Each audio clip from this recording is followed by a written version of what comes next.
incorporated the families.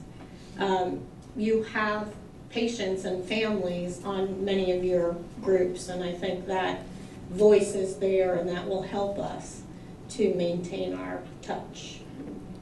True, and just as simple, to go back to both comments, is that what we're trying to do is, how do you teach when you're teaching new technology, making sure you're teaching workflow and not just functionality. And so if you're teaching workflow, you're putting in that, here's where you need to assess the patient, here's where you need to touch, and then here's what you do with the technology, and making sure you're teaching workflow, not just the functionality of the device or a system.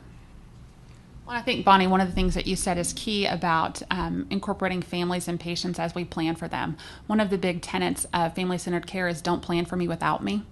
And I think in healthcare for a lot of years, we have been very bad at planning for them without them. And so we've really taken a concerted effort here at Texas Children's to begin to embed patient and parent advisors into many of our councils and committees to make sure that their voice is just as strong as the clinician. Because again, we don't want technology to be something that happens to us.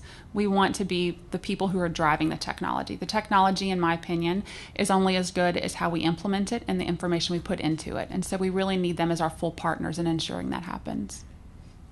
Yeah, and as nurse leaders, we strongly have to emphasize that to the nurses today. And when they're using the Volt phone, for example, to explain to the families, I'm using this device to contact a physician or to contact pathology. Same thing for the monitors, to assure the family that the child is safe and that the monitor goes up. If I'm not here right when it happens, I'll be close by. I'll be alerted.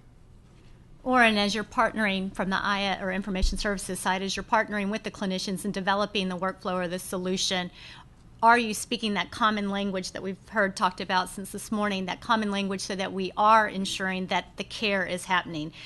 Is the solution that we're providing, that technical solution, does it meet what all our goal is, which is that outcome for that patient and providing the best outcome and the best patient experience?